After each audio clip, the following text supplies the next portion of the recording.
Assalamualaikum Ustadz.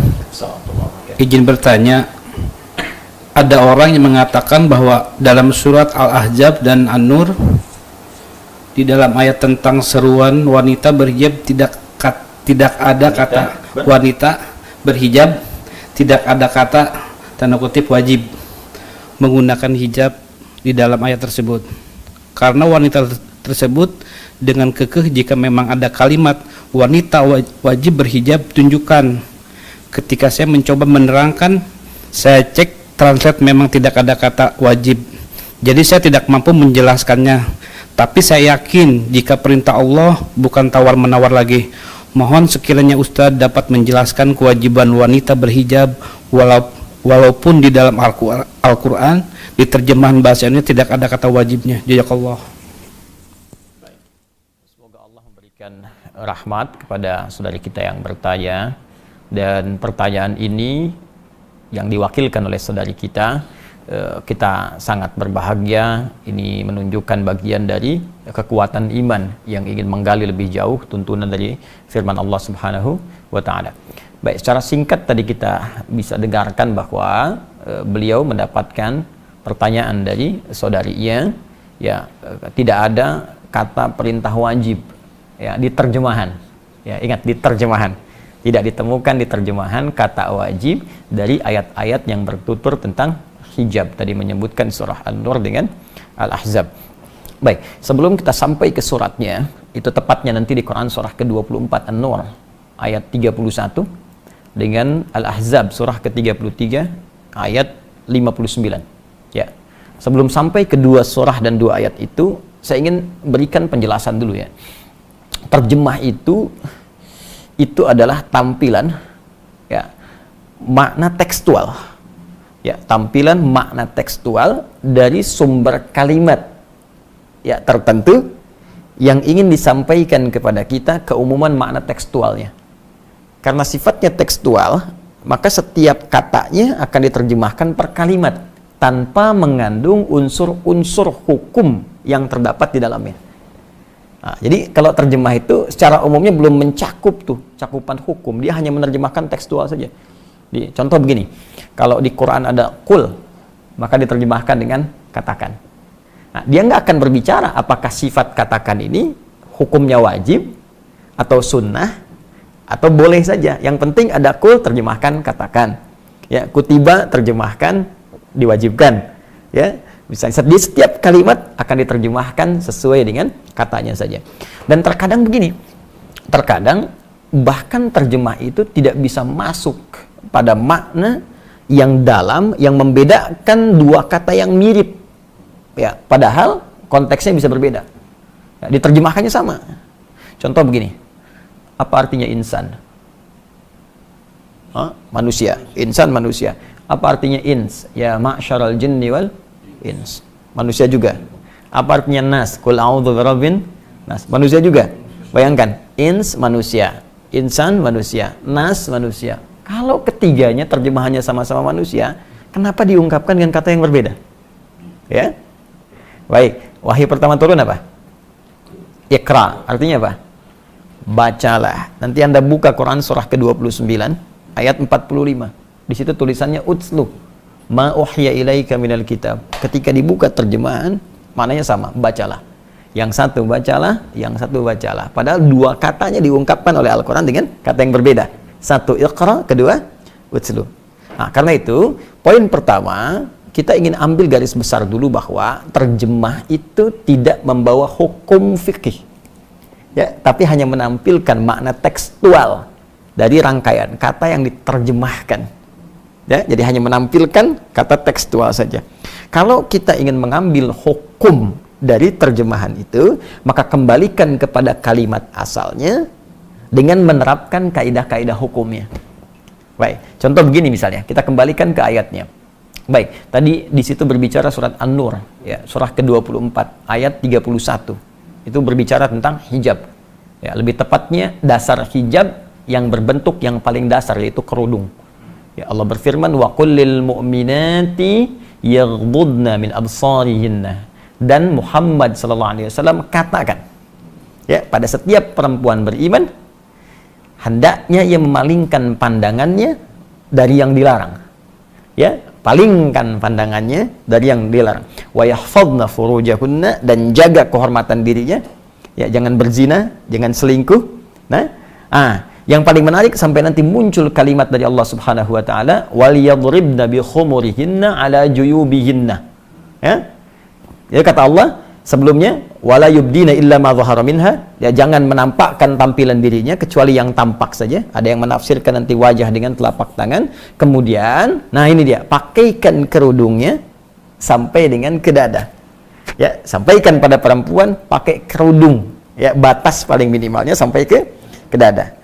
Kalimat Qur'annya ini berbunyi katakan, sampaikan, kemudian jangan, ya, kemudian perintahkan untuk melakukan. Jadi bahasa Qur'annya itu kalimatnya, qul, katakan, ya, kemudian hendaklah. Nah, ini ketika ada satu kalimat dari atas, ya, kepada yang bawah, tingkat yang tinggi kepada yang rendah, ya, dari Allah Subhanahu wa taala tingkat paling tinggi kepada nabi utusannya, maka dalam bahasa Arab disebut amar sifatnya, perintah. So gini, saya pimpinan di perusahaan nih, ya, Anda karyawan. Saya katakan begini misalnya, tolong ke bawah, ya, baik, ambil teh di bawah, baik, maka sifatnya apa? Perintah kan? Tapi kan saya nggak katakan wajib, tidak kan? Saya katakan perintah, tolong ke bawah, ambil teh. Nah, ini Allah menyampaikan kepada Nabi, katakan pada semua perempuan-perempuan, palingkan wajahnya dari yang dilarang. Jaga kehormatan dirinya, jangan berzina, jangan tampakkan bagian tubuhnya, kecuali yang biasa nampak saja. Baik, ada yang mengatakan wajah dan telapak tangan, lalu pakai kerudung sampai ke dada. Baik, karena kalimatnya sifatnya perintah, walaupun tidak mengandung kata langsung wajib di situ, maka dikembalikan kepada dasar fikih. Dasar fikih itu produk pembentuk hukum. Ya, jadi kalau Al-Quran sumber hukum, kalau menjadi sebuah ketentuan hukum namanya fikih. Fikih punya dasar, namanya qawaid fikih. Ya, pokoknya disebut usul fikih. Bingung ya? Oke, karena itu nggak mudah. Jadi kalau belum paham kaidah, jangan bicara hukum. Ini biarkan ulama, ya. Sama kayak kita nyari obat kan, kita tanya dokter, ya. Terus dibikin ramuan. Jadi jangan semua orang bisa ngasih obat, ya. Semua ada spesialisasinya. Nah, maka di usul fikih ini ada kaidah berbunyi begini: al aslu fil amri lil wujub hatta yadullad dalilu ala khilafi. Ya, asal makna sebuah perintah itu mengandung hukum wajib. Jadi tidak harus kalimatnya langsung berkata, saya wajibkan. Muhammad katakan pada umatmu, saya wajibkan. Tidak. Jadi setiap ada unsur perintah, ya, maka sifatnya wajib. Setiap ada unsur larangan, jangan. Ya, jangan itu kan perintah untuk meninggalkan, disebut larangan. Perintah mengerjakan, perintah meninggalkan. Perintah meninggalkan disebut nahyun, larangan. Perintah mengerjakan disebut amrun, lakukan. Ya, maka sepanjang ada kalimat dari Allah, kerjakan, lakukan, itu sifatnya perintah. Maka dalam kaidah dasar fikih, dasar hukum Islam, jika ada nada perintah, maka sifatnya wajib. Kecuali ada keterangan lain yang menjadikan kewajiban itu turun tingkat hukumnya menjadi sunnah atau mubah, standar. Nah, contoh, poligami. Kenapa ketawa? Kenapa ketawa? Misal, Quran surah keempat An-Nisa tentang poligami ayat 3, ya. Wa in khiftum alla tuqsitu fil yatama fankihu ma taba lakum minan nisa mathna wa thulatha wa ruba'. Ya. Jika engkau khawatir, ya, tidak mampu berlaku adil pada anak-anak yatim ini ketika engkau ingin menikahinya, ya, dalam hal perawatannya, maka perintah sifatnya nikahi, kata Allah. Silakan nikahi. Ya, untuk bisa membantu merawat mereka, kamu boleh nikahi. Bisa 2, 3, atau 4. Ya, 2, 3, atau 4. Kalau dibaca sampai sini saja, jadi perintah. Maka wajib tuh. Artinya kalau yang nggak poligami, dosa. Ya kan? Nah, tapi kita teruskan ayatnya. fa in khiftum alla ta'dilu fawahidatan. Ya. Tapi kalau Anda malah nanti nggak bisa berlaku adil dengan berpoligami itu, ya tidak ada memenuhi kualifikasinya, syaratnya tak terpenuhi, bahkan nanti berpeluang menjadikan suasana rumah tangga tidak muncul sakinah, nggak ada mawaddah, nggak ada rahmah, cukup satu aja. Ya, satu aja samara susah, terus pengen dua gitu kan, kata Quran tuh begitu. Nah, jadi jangan sampai diartikan nanti hukum poligami wajib, karena ada keterangan lain yang menjadikan tadi kalimat perintah turun. Ya, bisa menjadi sunnah, mubah, atau bahkan turun nanti geser ke kiri, makruh. Ya, kalau dikerjakan jadi buruk misalnya, atau muncul suasana yang dilarang oleh Allah Subhanahu wa taala. Jadi, pertama, kita bisa simpulkan bahwa kalimat wajib ya di dalam ayat Quran surah ke-24 An-Nur ayat ke-31 itu ditemukan dari bentuk katanya. Ya, dalam bahasa Al-Quran, yaitu sigat kalau dalam bahasa Arab, dari unsur bentuk katanya yang berupa perintah. Sedangkan perintah diartikan sebagai wajib. Jelas sampai sini? Nah, itu baru kerudung. Ini yang paling pokok dasar. Jadi bagi perempuan itu sekecil-kecilnya berkerudung. Nah, ya, jadi kalau sekecil-kecilnya berkerudung, batasnya sampai dada. Ya, cuma kan gini, di zaman Nabi itu dulu belum ada mukena seperti kita sekarang.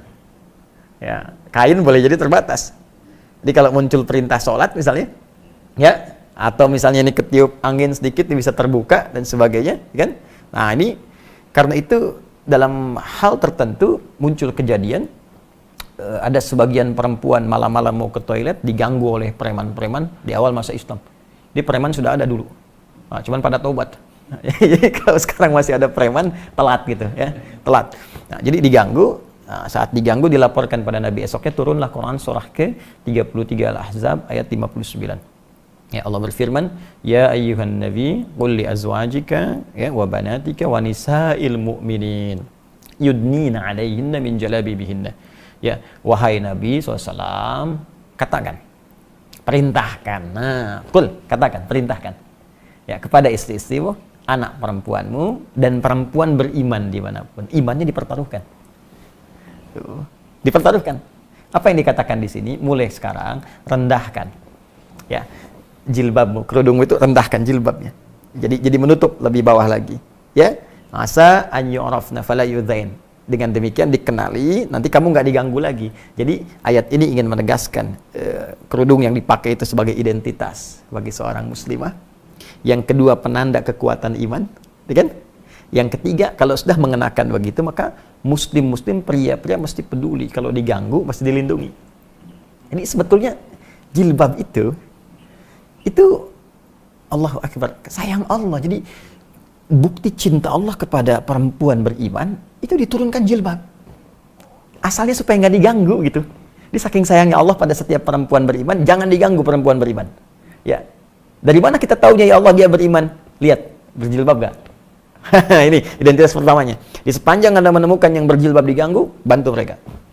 Ya, kesulitan, bantu mereka. Itu asalnya. Jadi ketika diturunkan itu untuk meringankan perempuan, bukan untuk menyulitkan. Ya. Yang kedua, pertanda iman. Ya. Jadi yang ketiga, ini memudahkan dalam syariat. Jadi kalau dilonggarkan itu, longgar, nanti kalau di Arab kan nggak ada mukena tuh. Jadi dia bisa langsung dipakai untuk sholat sekaligus langsung. Ya. Nah, seperti ini. Jadi serendah-rendahnya menggunakan kerudung. Ya, rendah itu bukan menunjukkan rendah, tidak, karena nanti ada beberapa aktivitas yang memang sulit dikerjakan dengan menggunakan jilbab panjang. Maka paling minimal sedada itu. Ya, paling minimal sedada. Ya, jadi rendahkan dikit gitu kan. Nah, kalau kita ingin santai perpanjang, tapi kan kalau ada yang maaf ya di pasar berjualan sayur macam-macam dan sebagainya, kesulitan misalnya dalam pergerakan yang mobile, maka setidaknya paling rendah dia sedada itu. Nah, ini yang dimaksudkan di dua ayat tadi. Jadi kata wajib tidak tertuliskan di terjemahan karena memang terkandung unsur hukumnya di balik kalimat perintah di dua ayat tadi. Nah, tapi yang ingin saya tekankan di sini, karena itu belajar agama tidak bisa dicukupkan dengan terjemahan saja, itu berbahaya. Ya, karena itu mesti bertanya. Ya, jadi jangan sampai disimpulkan belajar terjemah langsung paham, tidak. Imam Al-Bukhari menulis tafsir hadisnya sahihnya 16 tahun. Ditulis 16 tahun ya baru bisa disampaikan. Anda baca baru 1 hari atau 16 jam, tiba-tiba langsung jadi mufti misalnya, kan mustahil. Ya, jelas ya? Ya, saya kira jelas ya, pemirsa dimanapun Anda berada. Jadi kesimpulan cepatnya, kata wajib bila pun tak terdapat secara tekstuali terjemahan, bukan berarti hukumnya hilang kewajiban, tapi dilihat dari makna yang terkandung di dalamnya. Jika dia berbentuk perintah, maka menjadi wajib. Jika kewajiban itu diikat dengan syarat-syarat atau kondisi tertentu, maka hukumnya bisa merubah sesuai dengan kadar perintah yang dimaksudkan. Wallahu ta'ala a'lam bissawab.